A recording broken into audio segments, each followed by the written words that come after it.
සුබ දසක් ලැබි ගන්නවා black hacker බලන හැම දෙනාටම. ඉතින් ඔන්න අලුත් සීසන් එකක ආරම්භය තමයි පටන් ගන්නෙ. ඉතින් මේ සීසන් එකේ පළවෙනි වීඩියෝ එක විදිහට මම ඔයාලට කියා දෙන්න හදන්නේ මේ ක්‍රිප්ටෝ කරන්සි එකක් කියන්නේ මොකක්ද කියලා. මම මේක මෙහෙම පැහැදිලි කරන්නම්. අපි හැමෝම සල්ලි නෝට්ටු පාවිච්චි කරනවා. ඒ වගේම තමයි හැමදේම අච්චු ගහන්නේ වගේ බෙදා හරින්නේ. ඒ රටේ මහ බැංකුව විසින් අපි දන්නවා ලංකාව ඇතුළත තියෙනවා ලංකා මුදල් එකේ තමයි රුපියල් කියන්නේ වගේම ඇමරිකාවේ USD වගේම යුරෝප්වල යුරෝ ඒ වගේ එක මුදල් එකක තමා මේ වෙද්දි ලෝකෙ තියෙන්නේ. ඒ වගේම ඒවල මුදල් අගය කීයද වගේම ඒ හැමදේම තීරණය කරන්නේ ඒ රටවල තින්න මහා බැංකෝ විසින් තමා ඒ හැමදේම තීරණය කරන්නේ. ඒවගේ තමා එක රටකෙදලා තවත් රටකද සල්ලි යවන එක එච්ච ලේසි දෙයක් නෙමේ. මොකද කියනවන එකට යම්සිති කාලයක් යනවා යාගීම තමා අපිට කමිෂන් එකක් වගේම අපිට ගොඩක් ලොකු මුදලක් දෙවන්න සිද්ධ වෙනවා ඒ ට්‍රාන්ස්වරිං එක කරන්න. ඉතින් මේ හැම ප්‍රශ්නයකරම උත්තරයක් විදිහට හැමෝට මෝුණ නිදහස් කරන්සේ එකක්. ඉතිං එතකොට දස් අට වසරදි සතුෂී නටම් කියලා කෙනෙක් මෙන්න මේ ඩිජිටල් කෑෂ් සිිස්ටම් එකක් ගැන බිස්නස් සංගරාවක් පල කරලා තිබ එක තිබ්බ ඉලෙක්ට්‍රොනික් කෑ සිිස්ටම්යක් ගැන. ඉතිං ඒ හින්දා ඔයි භාවිතා කරන කාසි නෝට්ටු ඒවගේ දේවල් මේකෙදි දකින්න හමෙන්න මෙතන තියෙන්නේ ඩිජිටල් රෙකෝඩ්ස් ටිකක් විතරයි.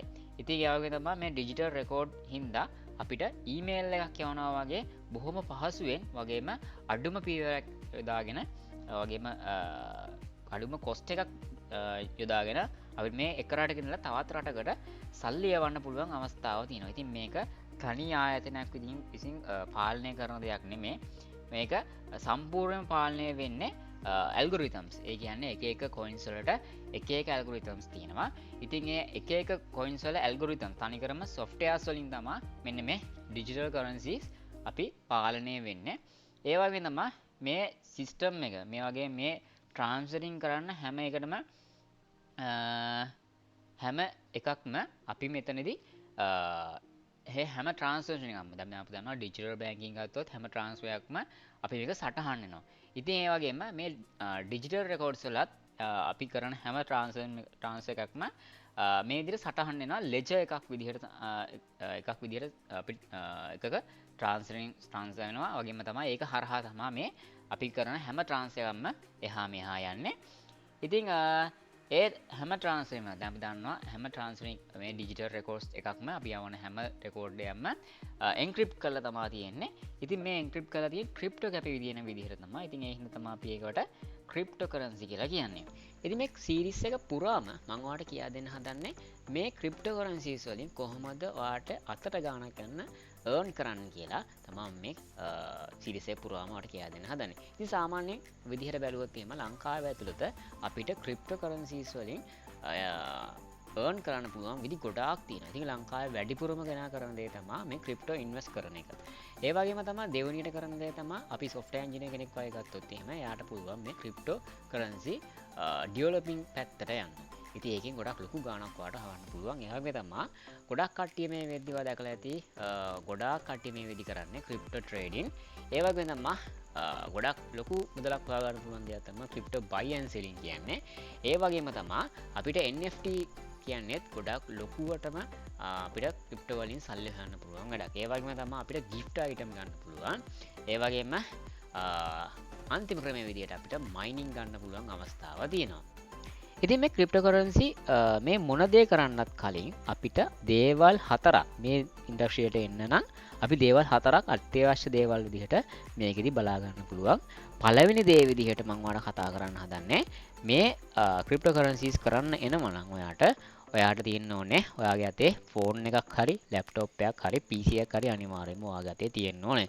මොකද මේ ඩිජිටල් කරන්සි එකක් ඉතින් හින්දා අනිවාර්යයෙන්ම මේවා මේකේ වැඩ ටික කරගෙන යන්න අනිවාර්යයෙන්ම ඒක අත්‍යවශ්‍ය වෙනවා. ඒ වගේම තමයි මේ ඔයා එක ෆෝන් එකක් හරි එක ලැප්ටොප් එකක් හරි එක PC එකක් හරි මෙන්න මේ වැඩේට යොදා ගන්නවා නම් ගොඩක් හොඳයි. මොකද මේකේ සිකියුරිටි ගොඩක් වැඩි. මේ ක්‍රිප්ටෝකරන්සිස් වල ඉතින් එක එක ෆෝන් වලින් ලොග් වෙන්න ගියොත් එහෙම ඔයාගේ account එක block කරන්න පුළුවන් අවස්ථාව තියෙනවා. ඉතින් ඒ හින්දා පළවෙනි කාරණේ විදිහට ඔයාට එක ෆෝන් එකක් හරි ඔයාගේ personal ෆෝන් එකක් හරි personal laptop එකක් හරි PC එකක් හරි අනිවාර්යයෙන්ම තියාගන්න මේ වැඩවලට මේ පළවෙනි කාරණේ තමයි ඒක.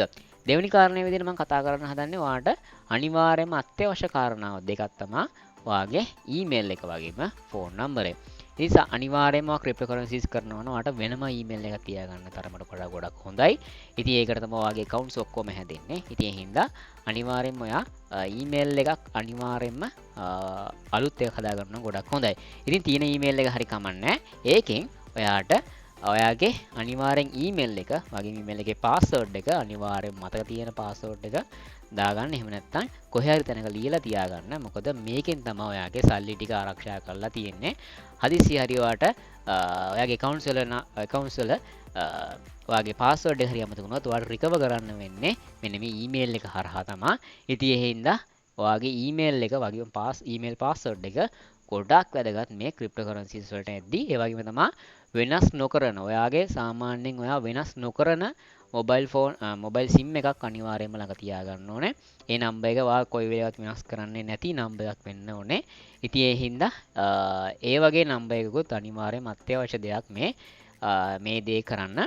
ඉතින් අනිවාර්යයෙන්ම ඒ දෙක තමයි වැදගත්ම කාරණා විදිහට අපිට සිකියුරිටි වලට වටිනම දේ තමයි ඒ වැදගත්ම කාරණා විදිහට බලා ගන්න පුළුවන් වෙන්නේ. ඉතින් ඒ හින්දා අනිවාර්යයෙන්ම ඔයා ඒ කාරණා දෙක සැලකිලිමත් වෙන්න ඕනේ. තුන්වෙනි කාරණේ විදිහට අපිට සැලකිලිමත් වෙන්න දේ තමයි මේකද අපිට ඔන්ලයින් බැංකින් අත්‍යවශ්‍ය දෙයක්. ඉතින් අපි මේ ඔන්ලයින් ට්‍රාන්ස්ෆර් කරන ඒගෙම ඩිපොසිට් කරන අරන්න අනිවාර්යයෙන්ම ඔන්ලයින් බැංකින් අපිට අත්‍යවශ්‍ය වෙනවා. ඉතින් ඒ හින්දා ඔයා මොන ලංකාවේ බැංකුව යූස් කරත් බැංකුවේ account එකක් තිබ්බත් ඔයාට ඒ බැංකුවෙන් අනිවාර්යයෙන්ම ඔයා ඔන්ලයින් බැංකින් හදලා තියාගන්න ඕනේ.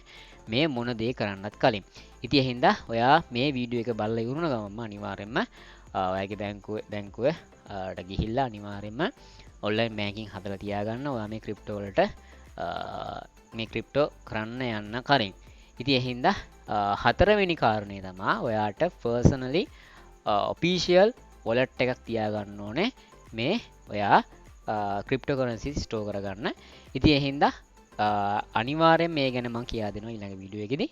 ඉතින් මේ කාරණා හතර වැදගත්ම කාරණා හතරක් ඔයා ක්‍රිප්ටෝකරන්සිස් වලට එන්නේ යද්දී. හරි. දැන් ඔයා දන්නවා ක්‍රිප්ටෝ කරන්සි කරන්න යන්න කලින් ඔයාට මොනවද අත්‍යවශ්‍ය වෙන සාධක ටික මොනවද අත්‍යවශ්‍ය වෙන දේවල් කියලා ඔයා දැන් මේ වෙද්දි දන්නවා. ඉතින් දෙවෙනි වීඩියෝ එක අපි කතා කරන්න හදනවා කොහොමද වොලට් එකක් හදන්නේ, වගේ තමයි ඒක ඉන්වෙස්ට්මන්ට් පැත්තට කොහොමද යොදාගන්නේ, වගේම ක්‍රිප්ටෝකරන්සියක් කොහොමද තෝරගන්නේ අපි ඉන්වෙස්ට් කරන්නේ වගේ ගොඩාක් දේවල් අපිට දෙවෙනි වීඩියෝ එකෙන් කතා කරගන්න තියෙනවා. ඉතින් මේ පළවෙනි වීඩියෝ එකෙන් මම ඔයාලට දල අදහසක් දුන්නේ මොකක්ද මේ ක්‍රිප්ටෝ එකක් කියන්නේ, වගේම ගොඩක් දේවල් ඔයාලට පොඩ්ඩක් ඔලුවට දැම්මා මේ ක්‍රිප්ටෝකරන්සි එකක් කියන්නේ මොකක්ද කියලා. ඉතින් එහෙනම් අපි බලමු දෙවෙනි වීඩියෝ එකෙන් කොහොමද මේ වොලට් එකක් හදාගෙන අපි මේක ක්‍රිප්ටෝ එකක් ඉන්වෙස්ට් කරගන්න කොහොමද යන්නේ කියලා අපි දෙවෙනි වීඩියෝ එකෙන් කතා කරමු. ඉතින් එහෙනම් මේ වීඩියෝ එක තව කෙනෙක්ට ෂෙයා කරන්න අමතක කරන්න එපා. ඒ වගේම තමයි මේ channel එක අනිවාර්යෙන් subscribe කරන්නත් අමතක කරන්න එපා. ඒ වගේම ඊළඟ වීඩියෝස් එක අනිවාර්යෙන් බලන්න. කිසිම වීඩියෝ එකක් skip නොකර අනිවාර්යෙන් බලන්න කියලා ආරාධනා කරනවා. ඉතින් එහෙනම් අද අපි ගිහින් එන්න සුබ දවසක් එන්න ඕනේ. Black Hacker බලමු හැම දිනාටම.